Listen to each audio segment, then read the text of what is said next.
Don't say no, don't say no, आवाज दो हम एक है, आवाज दो हम एक है, हमारी मांगे पूरी करो, हमारी मांगे पूरी करो, एनएमसी बिल वापस लो,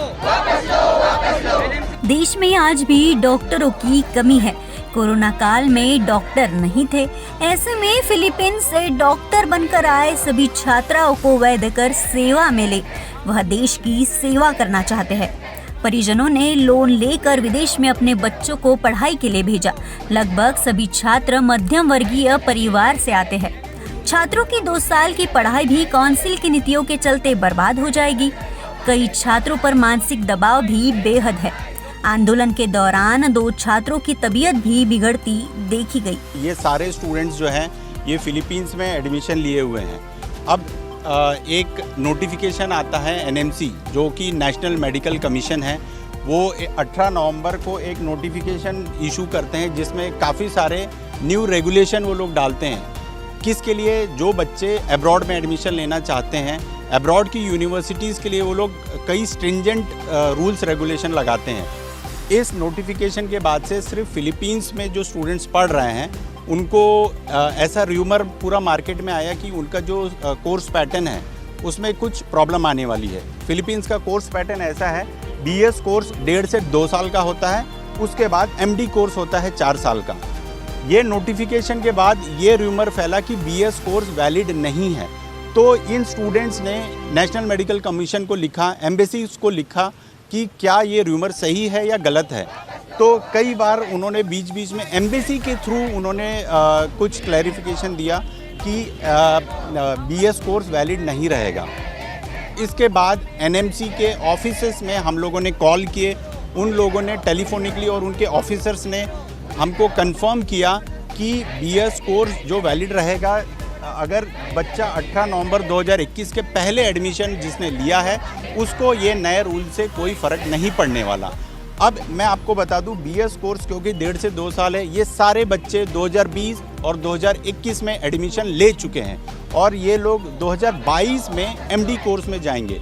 अब एकदम से 25 मार्च को नेशनल मेडिकल कमीशन एक नया नोटिफिकेशन लाती है और वो ये कहती है कि जो बच्चे बीएस कोर्स पढ़ रहे हैं वो इनवैलिड हो जाएगा। हमारा डिमांड सिर्फ इतना है कि जो आपने नए रूल लाए हैं 18 नवंबर 2021 को और नया नोटिफिकेशन लाया 25 मार्च 2022 को, नए नोटिफिकेशन नए स्टूडेंट्स को एप्लीकेबल कीजिए, ना कि जो स्टूडेंट 2020 और 2021 में जो एडमिशन ले चुका है उनको आप क्यों अननेसेसरी हरासमेंट दे रहे हो। इन सारे बच्चों ने 2 साल पहले एडमिशन लिया है। इन सारे बच्चों ने एक साल की 5 लाख, किसी ने 6 लाख, 2 साल में 10-10 लाख फीस भर चुके हैं। इन पेरेंट्स की क्या गलती है? इन स्टूडेंट्स की क्या गलती है जिन्होंने 2 साल पहले एडमिशन लिया है? अब बस हमारा डिमांड सिर्फ इतना ही है कि ये जो आप लोग नए रूल ला रहे हो वो आप नए स्टूडेंट्स को ॲप्लिकेबल कीजिए, ना कि पुराने स्टूडेंट्स को। तर त्यांचं म्हणणं असं आहे की तो एकतर आम्हाला स्टेप बॅक करावं लागेल।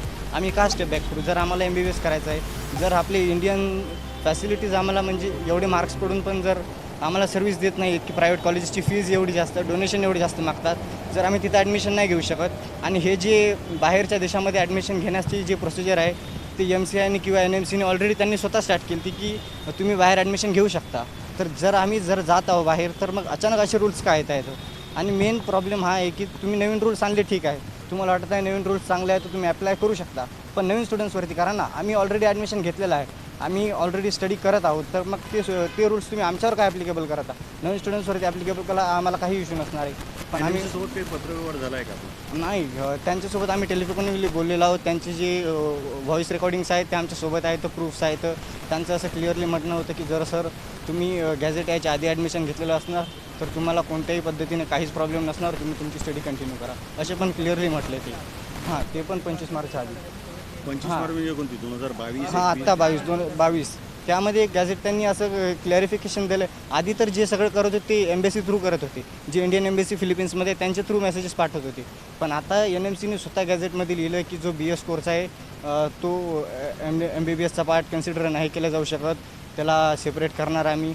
आणि जर मग फक्त जर MD कोर्सचं जर बघितलं तर त्यांनी नवीन गॅझेटच्या नुसार सांगितलं की 54 मंथचं पूर्ण ड्युरेशन पाहिजे, तर मग फक्त जो MDचा कोर्स आहे तो जर बघितला तर 48 मंथचा होत आहे, तर तो पूर्णपणे होत नाही। आम्ही त्यांच्यासोबत कॉन्टॅक्ट केलं पण तसा त्यांचा काही क्लिअरली रिस्पॉन्स आला नाही आम्हाला. पुढची भूमिका तेच आहे की आता 20 एप्रिल 2022ला म्हणजे आता 3 दिवसानंतरच आता कोर्ट हिअरिंग आहे, नेक्स्ट कोर्ट हिअरिंग. तर आम्ही प्रोटेस्ट आज बेसिकली त्याच्याच करता केला आहे की आमची आवाज तिथपर्यंत पोहोचली पाहिजे आणि 20 तारखेला आमच्याच मतामध्ये आलेलं पाहिजे जे पण त्यांचं डिसिजन आहे ते. कारण आम्ही कुठेच दुसरं ऑप्शन आमच्याकडे काहीच वाचत नाही. जे इंडियाचे ॲडमिशन्स पण होते ते सगळे पण क्लोज झालेले आहेत आणि आम्ही आता ह्या कंडिशनमध्ये पुढची भूमिका म्हणजे जर का कोर्टचं डिसिजन नाही आलं तर आम्ही परत लढाई करू ना. कारण तुम्ही जर का बघत असाल तर जे आमचे 2 वर्ष गेलेले आहे प्लस फीस गेली आहे ती तर बिलकुल रिफंडेबल होणार नाही. आमचं वय वाढलेलं आहे. आम्ही सगळे इथे जे उपस्थित आहोत ते 20 वर्षाचे 21 वर्षाचे कोणी ज्यांनी रिपीट केलेलं जास्त वेळेस ते 23 वर्षाचे सुद्धा इथे लोक आहेत. आणि आता ह्या वेळेस तुम्ही जर का परत म्हणत आहात की 4 वर्षानंतर तुम्ही परत नीटला बसा तर हे पॉसिबल नाही. ऑलमोस्ट इथे 10,000 स्टुडंट्सचं जे आहे टोटल पूर्ण हे सगळ्या स्टुडंट्सचं लॉस इथे होत आहे. सेकंड इयरचे प्लस फर्स्ट इयरचे पण ज्यांची ॲडमिशन 18 नोव्हेंबर 2021च्या आधी झालेली.